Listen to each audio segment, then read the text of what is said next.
What's up, everybody? Gibson's Lawn Service checking back in with another one. Not too long ago, made it home. Look, something I was thinking about today as I was working. Well, I'm not gonna say I was thinking about it. Something you know. Um, a thing a man enjoys the most is coming home to his family. You finishing a hard day's of work, he's looking forward to coming home to his family. That's what a man looks for at the end of his days, coming home to his family.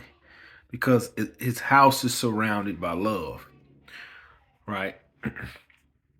Like when I walk in the door, my kids' ages are 7, 3, and 2.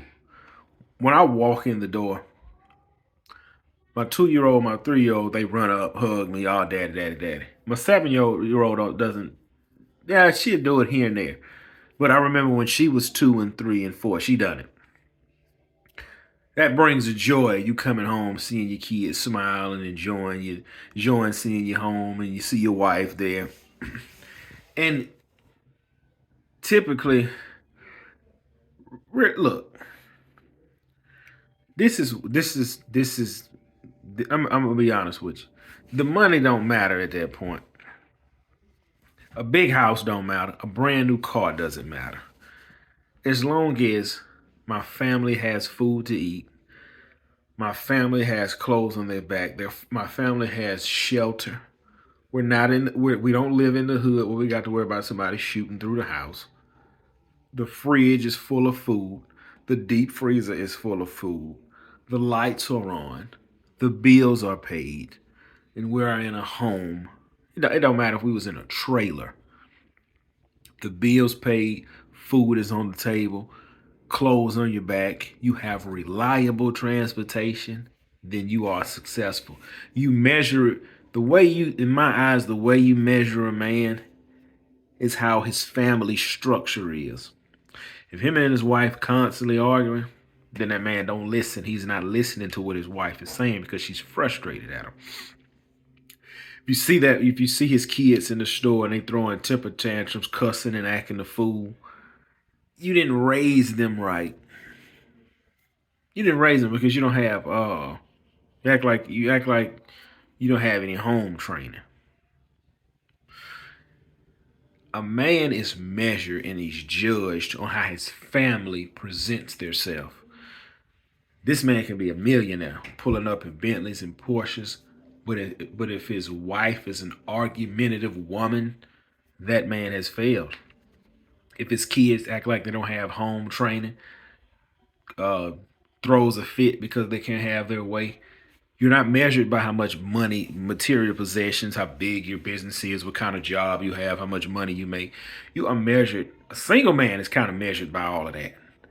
But then it goes back to character and morals for that single man. That married man is how his family is presented. Think about it like this. The average working man, like for instance, when you go to church every week, or if you, I'm just going to use church for instance, because people tends to dress nice when they come to church. You notice the man, like for me, I only have maybe 5 church shirts with 2 pairs of pants. I got a khaki pants, blue pants, and maybe like 5 or 6 shirts and 2 pair of shoes for church. My wife and kids got closet full of clothes to go to church. See, the man is not more concerned about how he present himself. He's still not going to be tacky. He's still going to be dressed decent. He's going to have either a haircut, or if he grow his hair out, he's going to be groomed. He's going to be groomed. But his grooming isn't important anymore. He wants his family to be happy. Like I'm telling y'all, it don't matter how much money I make. It don't matter how big my business get. I am not planning on moving out of this house. This is enough room for me and my family. Because in 10 years, my kids are going to be gone. So I don't see the point in me moving out. I really don't. I have no plans to leave this house. I don't have no plan. Like I say, I might buy me an acre lot somewhere and go up with a shop, but not worry about that. Look, the only way I will buy a brand new vehicle is if it's for my business. I don't ever plan on buying a brand new vehicle. I talk that trash. I typically buy 10-year-old vehicles. Like we are 2023. Man, I'd be happy to go get me a 2013. Long as my family is okay. Now, if I could afford it, yes, I would rather my family ride around in a brand new vehicle. You wouldn't have to worry about, maintenance and all, and not, major things like I would prefer my family to be in a brand new vehicle. But it is what it is. I think my wife's truck is, 13 years old. It don't matter. It's running fine. Point A to point B. I'm happy. Now, my daily driver, the car I drive daily, it's a 96. That is my daily driver. I don't care. It gets me to point A to point B, and the AC works. AC didn't work. I rolled them windows down. Well, nah, I don't mind working a little overtime to get the AC fixed. But you have to, things like that is what I'm saying. That's what's important. Your family is what's important. Now, y'all might watch this and say, well, you work all the time. Like I told y'all, I'm climbing out of debt. I promise you, once I get my debts paid down and get some money stashed in the bank, I'm not going to be working like this no more. I'm close. I'm close. I'm so close. So that's what this is, man. Um, like if any women are watching this, if you greet your husband at the door, no matter if he had a bad day, it will instantly turn awesome. If it don't matter if he already had an awesome day, it will be even better. Listen, I'm gonna put this footnote in here, and y'all can watch it if y'all want. Women, you can typically get anything out of your husband. You greet him when he gets home from work. You cook a meal for him every day. And some other. I mean, like you don't even have to cook a meal. Like me, I love hot wings. I love wings. Bust the chicken pack open, season it, throw it in the air fryer. I got it from there. It's typically easy to satisfy a man. Greet him at the door, cook him a meal, and rub his back at night. He's happy. That man will be happy. I never met no man. Man, I'm tired of her cooking every day. I'm tired of her greeting me at the door. I'm tired of her rubbing my back every night. I ain't never met no man that said that. But I've met plenty of men. Man, my kids will run up and greet me, man. My wife don't. You have a lot of men say that.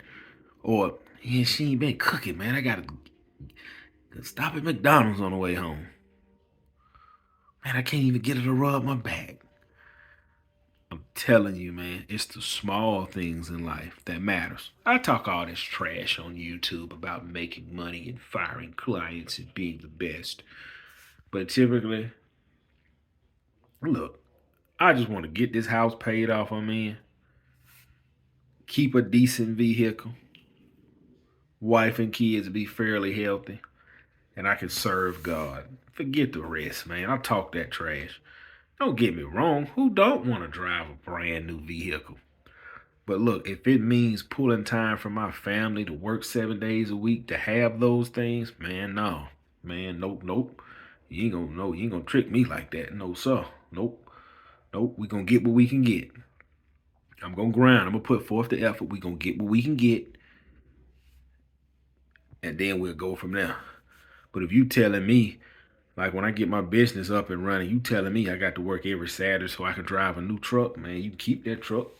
I keep driving my 10, 11, 12-year-old truck and putting it in the shop when they got problems. I'm not going to kill myself to have all this material possessions. No, that's not living. You're not living.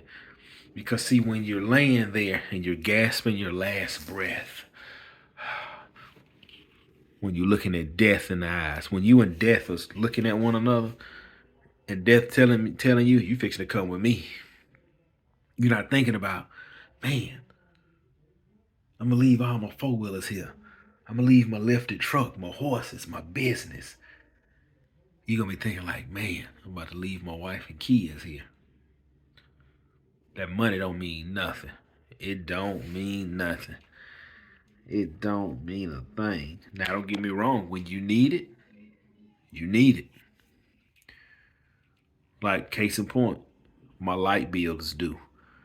If I don't pay my light bill this month, And then next month, they will cut my lights off. My family's in jeopardy then because they are in the dark. Nah, man, let me go and work this overtime to make sure that bill paid. Cell phone. My wife moves throughout the day. I need to know where you are at and where my children is at. Man, let me go and get out this bed, go to work, make sure that cell phone's paid. If the mortgage does not get paid, the sheriff will be at the front door, the wolf. They will put you out. Nah, let me get up and go to work and make sure my bill's paid. Well, man, you're working 7 days a week. You need to pull back. Hey, man, I know when it's time to pull back, and I know when it's time to turn up. You worry about yours, I got mine. You have to have your own mind. Now, the bill's paid, money's in the bank. I think I'm going to work Saturday and Sunday. Well, honey, why don't we go to church? Well, I want to get this new boat. I don't want to buy it cash, so I'm going to work the weekend. I ain't living like that. Yes, I work 7 days a week if I'm in a jam, if I'm in debt, or I got some things that need to be paid off. But 9 times out of 10, I'm not hitting it like that. Let me see. Last year, coming out of 2021, going into 2022, I worked 7 days a week, January, February, and March. I worked 7 days a week nonstop, January, nonstop, February, nonstop, March. And I missed church on Sundays. Those 3 months, I missed church on Sundays, but I was going on Wednesdays. That was the financial bind I put myself in. I got to miss church to go make this little extra money to get caught up on the bills. That's the bind I put myself in. And like I told y'all before, in 8 months, when I cut the chains on all this debt, I will never be in this predicament again. Will I have to go to work instead of going to church? Or will I have to miss out on some events or not have Saturdays with my kids because I placed myself in debt? See, debt is a monster. But hey, when you need the money, you need the money. Well, I ain't got the money. Swipe the card. Never again.